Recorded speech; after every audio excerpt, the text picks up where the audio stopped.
At a close friend's wedding, someone popped the question about when I'd finally propose.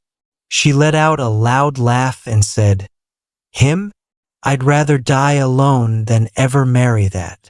The whole table roared with laughter that I quietly put my whiskey down on the table and walked out. 2 weeks later, she was crashing on her sister's couch, blowing up a phone I'd already stopped answering. Some truths hit you like a freight train, sudden, brutal, and impossible to pretend you didn't feel. Let me take you back to how it all unfolded. I'm Victor, 47, owner of a commercial construction firm. I started from nothing after 15 years of swinging a hammer for other people. I'm not fancy. Give me worn-in jeans over a tux any day, a quiet cabin over some 5-star resort, straight bourbon over anything served in a flute glass. But I've done all right. Own properties in 3 different states, 0 debt, investments that took 25 years of discipline to build. The kind of stability most people only dream about. Rachel and I had been together 2 years. She was 39, a top performer in pharmaceutical sales. Stunning, quick-witted, driven.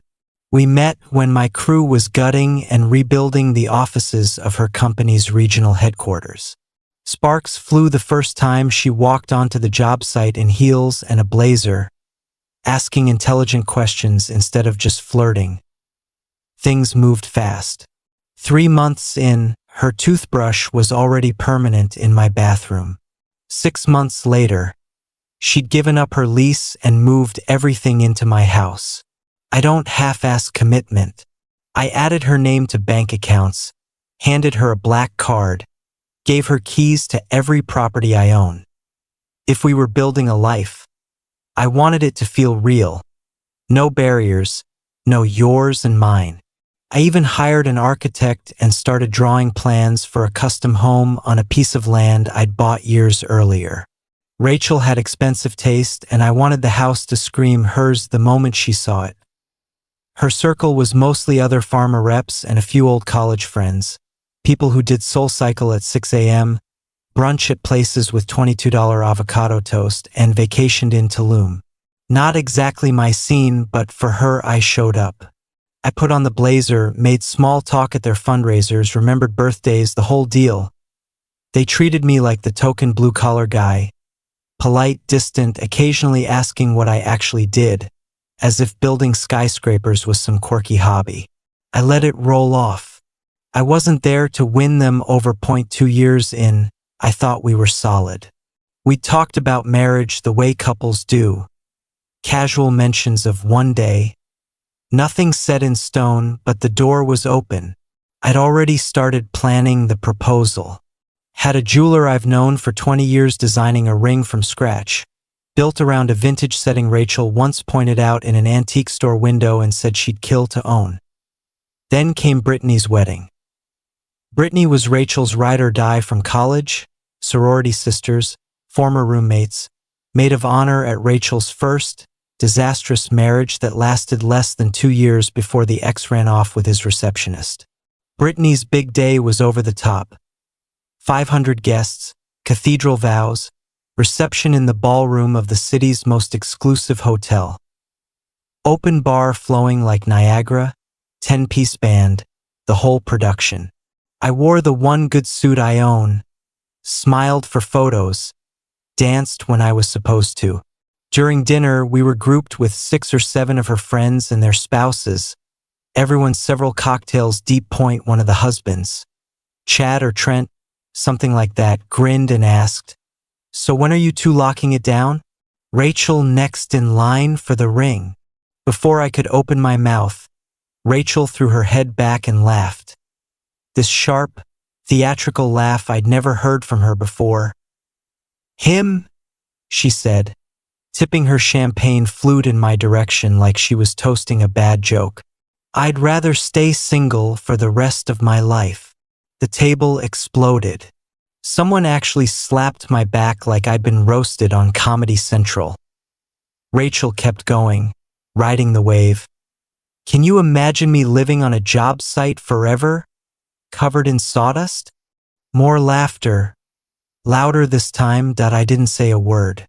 I set my glass down, looked at her for a long second, then stood up and walked out of the ballroom, out of the hotel, out of the relationship. I heard her calling my name behind me, voice shifting from playful to confused to panicked, but I never turned around.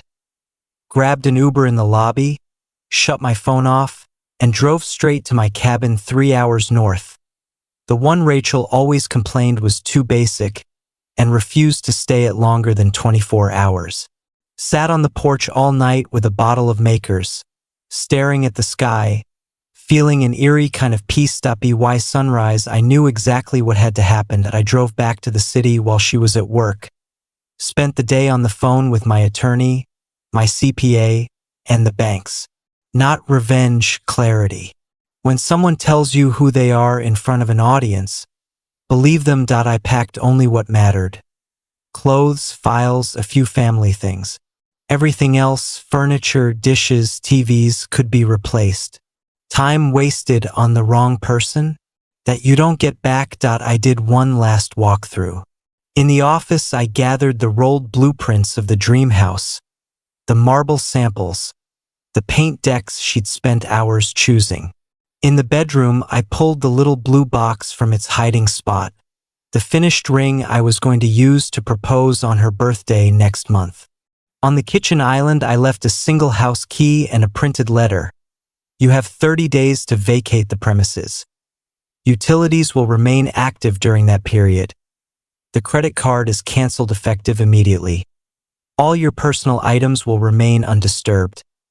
Any future contact goes through my attorney, contact info attached. No anger, no drama, just facts. Then I locked the door behind me for the last time, checked into a suite downtown, turned the phone back on. 41 missed calls, 68 texts, voicemails climbing in hysteria. It was a joke. You're embarrassing me. Come home, we'll talk. I blocked the number. Next day, I buried myself in work.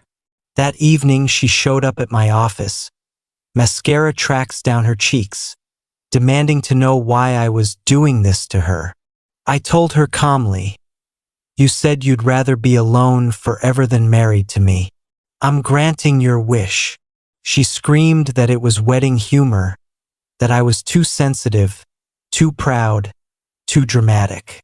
When that didn't work, she tried tears, lunging for my hand. I stepped back. "You don't want me, Rachel. You want the lifestyle. There's a difference." She stormed out, swearing it wasn't over. It only got worse from there. Friends called. Her sister ambushed me in the lobby. Her mother left a voicemail about how girls sometimes say silly things when they've had champagne. I stayed polite but immovable. Day 10, the mask slipped completely. She discovered the card was dead. The accounts were locked. The formal eviction notice had arrived from my lawyer. The texts turned venomous. I was cruel, controlling, having a midlife crisis. Day 12, her sister called from a new number. "Victor, she's falling apart. She's sleeping on my couch, hasn't eaten in days. Can you at least talk to her?"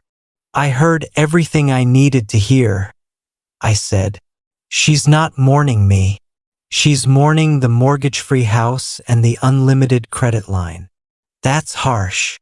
She humiliated me in front of 50 people to get a laugh. Harsh was earned." 2 weeks after the wedding, my property manager called. Rachel had shown up with a U-Haul trying to take furniture, art, even the outdoor grill. He blocked the door. Neighbors called the cops. Full meltdown on the front lawn, caught on Ring camera. I watched the footage once. She looked unrecognizable, screaming, crying, threatening to sue everyone in sight. The officers explained trespass laws. She left empty-handed. Her lawyer tried the "we were basically common law" route.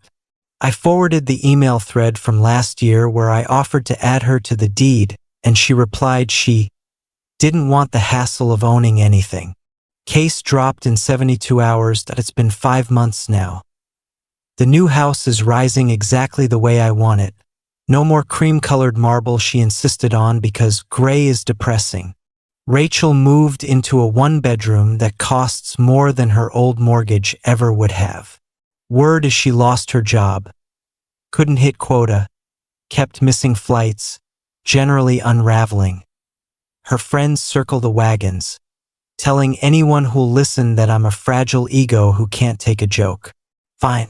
Let them have their story. The ring is in the safe. One day I'll have the stone reset for someone who actually wants it.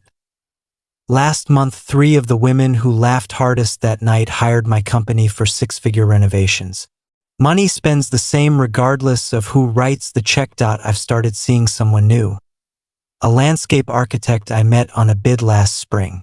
First date, we talked about soil composition and rebar schedules, and she never once looked bored. Feels foreign. Feels good. Rachel's sister ran into me recently and admitted, "That wasn't the first time she talked about you like that. She did it all the time when you weren't around." I nodded. I know. And now I'm not around anymore. Some people call the way I ended it cold. I call it the moment I finally started respecting myself.